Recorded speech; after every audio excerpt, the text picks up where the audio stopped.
What's up, guys? Lore here with another Heart of the Swarm beta match. This time we got a Protoss vs Zerg here on Howling Peak in the southwest corner. We have the red Protoss, MrDoctor. Up here in the northeast corner of the very same map, we have eCondor as the blue Zerg.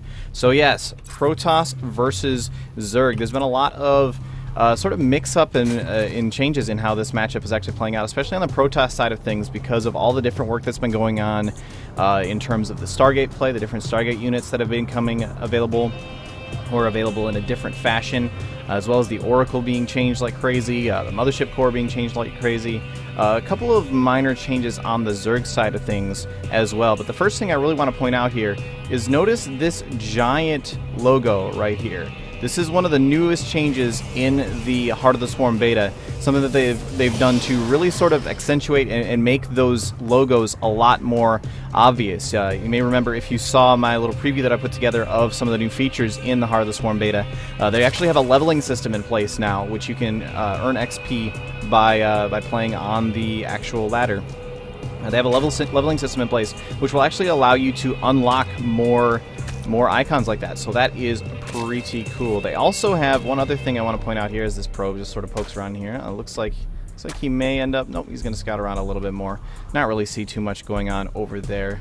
Just real quick, I guess, before I continue, let's check in on the Protoss side of things. It looks like he's just going for a regular old wall-in at his natural ramp here with his gateway. And there's his assimilator on 15. So yeah, really straightforward stuff. Pretty normal opener. So let's talk a little bit about what we can expect out of this match here. Is that spawning pool. This is another thing that's really awesome that they finally started adding. For a long time, tournaments have been doing this, where they would put a neutral supply depot at the base of the ramp. This is actually now standard on ladder maps. On ladder play, they actually now have these unbuildable rocks here that you can kill if you want. It's a 400 hit points. You can kill them if you want to. But it really helps defend against early, like, cannon wall-ins, pylon wall-ins. You could actually build, like this probe over here, if he wanted to, could actually build if those rocks were not there, he'd be able to build a pylon here, one here, and one here, and that would completely wall in the Zerg, which is very bad to have happen as a Zerg player. It's really frustrating when it happens. So it's really nice to see that Blizzard is actually starting to support that a little bit better and start doing stuff that tournament maps have been doing for a long time. They're really starting to take a lot more cues from the esports community in how best to manage the ladder style of play. And in fact, we're actually starting to see more maps, I believe, are ending up in forced cross spawns as well. On the 4-player maps that are in the 1 versus 1 ladder. Really nice stuff. Again, I'm really excited by the changes, the latest round of changes especially, that Blizzard has been making in the Heart of the Swarm beta. Really good stuff. Very promising for the future of the game. One quick thing I want to note here, this is a random replay that I found on drop.sc. It's one that I downloaded just before actually casting this, so it's relatively recent. And ooh, this is interesting. He's actually going for a very fast third hatchery. eCondor here is going all the way over here and taking a very fast third hatchery. The interesting thing about Howling Peaks is that he does have these destructible rocks over here that are blocking him off a little bit. And if he chooses to, he can actually destroy this rock tower over here. It's no longer called a collapsible rock tower, just called a rock tower, just to clean that up a little bit. You can actually destroy this, and it will collapse some rocks down to wall in that entrance as well, which would mean that this expansion is relatively safe from a ground army. He would have to come actually past his natural expansion or work his way through some of these rocks.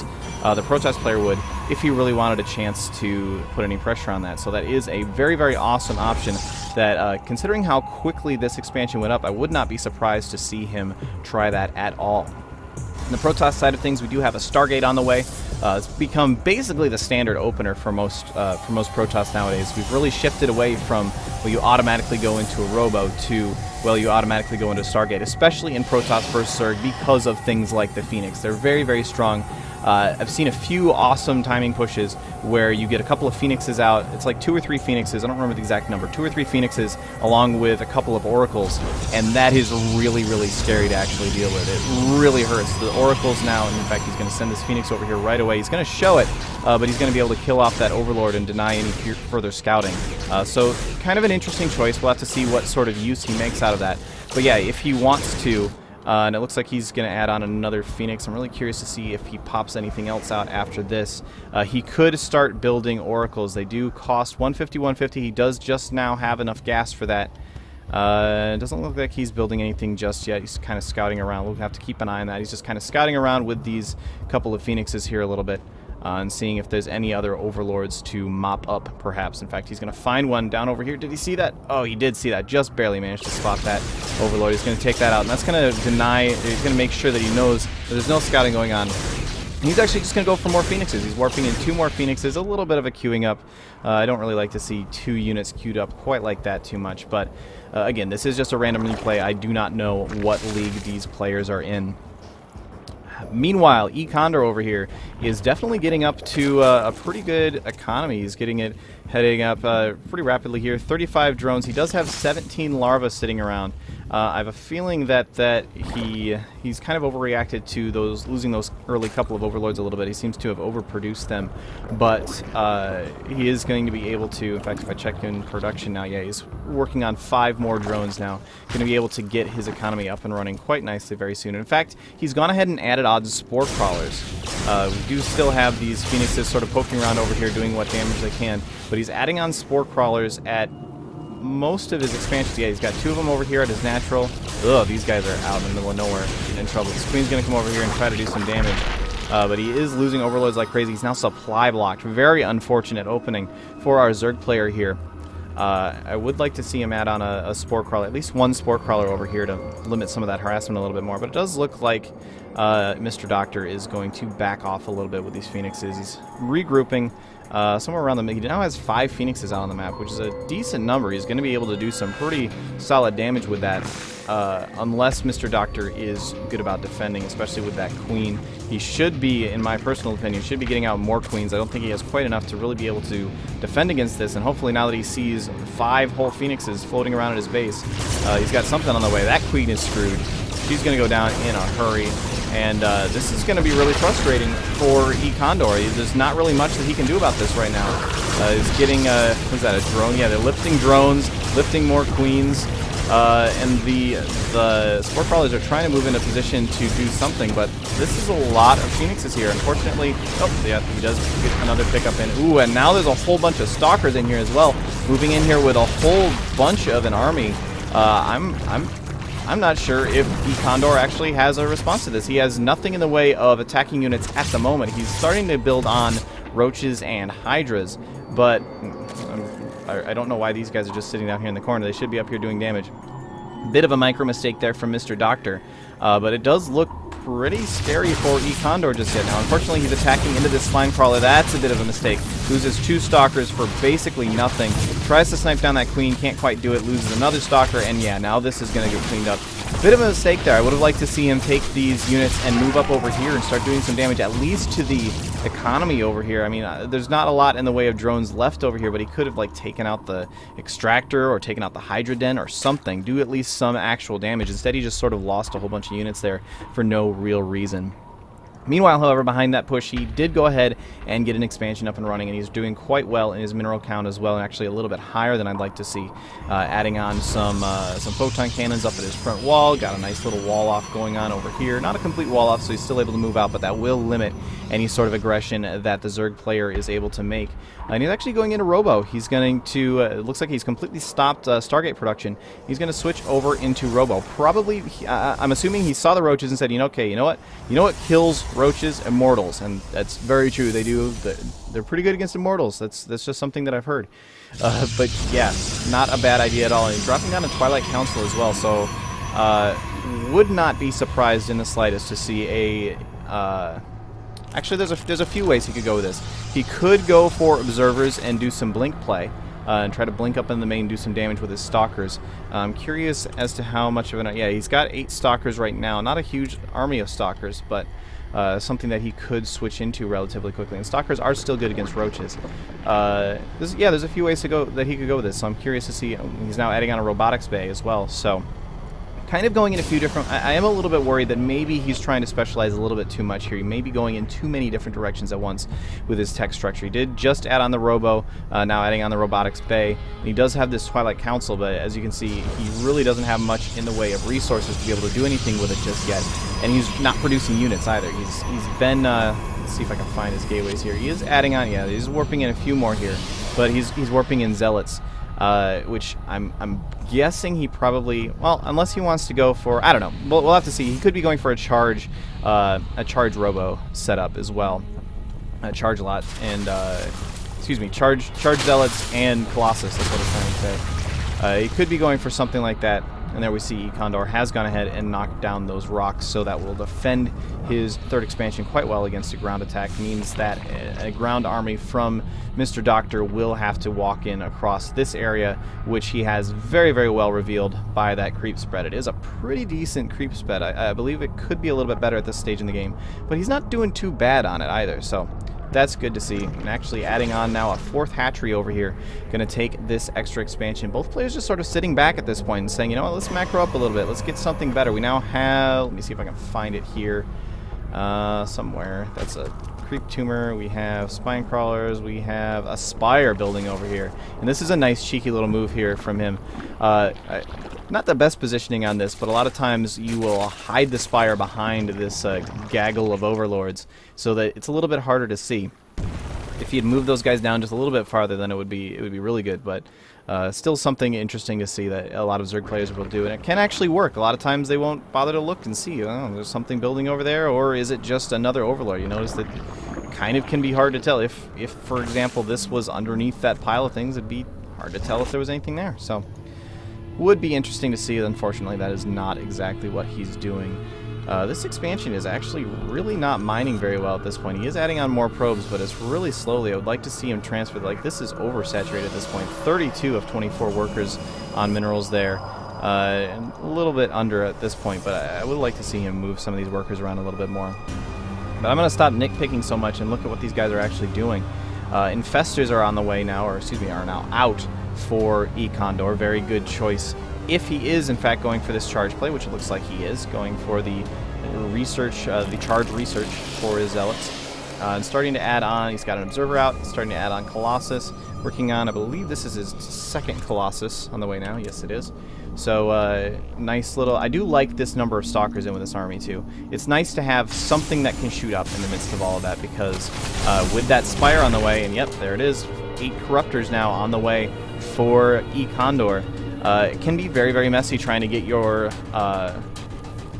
trying to get your Colossus to actually do any damage. Now, 8 corruptors is actually a pretty high number for 1 Colossus, so it's actually not a terribly bad idea. I would honestly say at this point there's been so much damage done that if he can do some damage with this push, it doesn't really matter if he loses the Colossus to the corruptors when they pop out. He's got enough of a ground army left over that he might be able to do some damage, but no, he's going to decide to go ahead and pull back.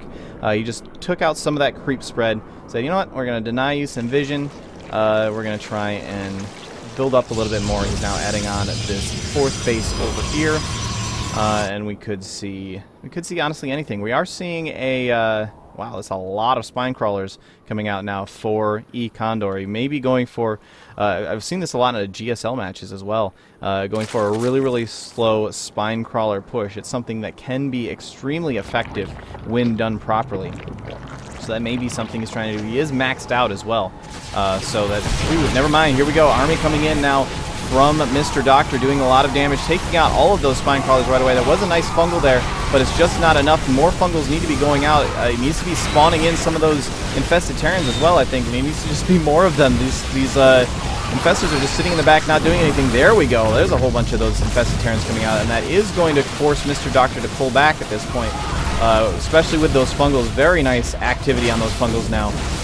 Being much more active with those infestors, allowing those roaches to finish off that stalker army. Very strong defense there from eCondor. That was a lot of infestors that MrDoctor was simply not prepared for. Just did not have an answer for that. And yeah, there were a lot of the corruptors out there, but there was a very, very strong army behind it. I was a little bit worried that he might be overproducing those corruptors, but that doesn't seem to have been the case at all. There was just that one It was only 1 or 2 Colossus in there. I don't remember exactly. They died pretty much instantly. But it was not something that he really had to worry about too much. They just kind of went down and was like, all right, well, let's pick apart the rest of this. More Colossus still in production for MrDoctor. It's a very interesting choice to continue going. He has seen that there are Corruptors out now at this point. But I don't know, perhaps he saw that there aren't too many. Maybe he just wants to try and brute force as much as he can. But there are now Ultralists as well. And with that Ultralist charge upgrade, if he was to grab it, it is something that has to be evolved. But if he were to grab that Burrow charge upgrade, it is actually really, really strong against Colossi armies like this. It's very, very strong. They're able to get in there and immediately start tearing apart those Colossus, just basically bypassing the front lines. But ooh, Dark Templars on the way. I'm not sure that... Oh, and his army's out of position. These Dark Templars could do a ton of damage. He may have spotted them, though. I don't think there's anything over there, but he might... Oh, there are now 2 Overseers right over here. Just in the nick of time. Going to be able to poke at those a little bit, but the army is still out of position. If he splits these up, he might be able to do a significant amount of damage. No, he's going to keep them together. He's going to go right into this Spore Crawler and just try to do as much damage as he can. He's going to kill the Spore Crawler, but there's an Overseer right there. That's not going to do him any good. He's going to try and focus down the hatchery. It's at 911 hit points. Not nearly enough damage done to be able to kill that thing as that army swings up behind. But oh, he did pull the army out of position, and now in comes the rest of MrDoctor's army. He's coming in here trying to do as much damage, maybe trying to take down, he's just trying to focus down that expansion. He will take that expansion, but now the army from eCondor is over here, and he's got a way stronger supply. It looks like he may... Sure, he lost the expansion, but he's going to wipe out... Ooh, excuse me. He's going to wipe out MrDoctor's army in the process. And in fact, if he is to... Well, this is a bit strange. He did manage to pick up that Burrow charging. He's going to be able to take down these couple of Colossi. The Ultras are actually bouncing against each other, trying to get in there and deal damage to the Colossi. Oh no, the rest of the army needs to move up. He lost a few Ultras there for no real good reason, but now eCondor moving in here, dealing damage, snipes off 1 Colossi, 1 remaining, doing as much damage with the Fungals as he can. I feel like these Infestors need to be up here doing just a little bit more, but he has now picked up that 2nd Colossus. There is not much remaining for MrDoctor at this point. He's only got one more round of Warpins of these Stalkers here, but this is not going to be enough to be able to finish this off, I don't think. Well, actually, I'm not sure now at this point. There are Infestors remaining, but maybe another round might be able to finish this off. I'm not sure. This is really, really scary, and we do obviously now have a whole ton of Infested Terrans down over here. He is once again being active with those Infestors, doing as much damage as he can, and yeah, I think this is pretty much over for MrDoctor. He got himself into a bad engagement. I felt like he had a very strong advantage early on, but now he's just being torn apart by this huge number of Infestors. It's really, really difficult for Protoss to deal with Infestors once they are in that large of a number, which is why you see them in pretty much every Protoss versus Zerg nowadays. But good game to both players. It was interesting to watch nonetheless. I would have liked to see a little bit more, like, honestly, I would have liked to see some Oracle play out of MrDoctor. I feel like they're very, very strong right now, and that's not what he went for. But regardless, still a good game. GG's to both players. My name is Lore, and I will see you in the next match.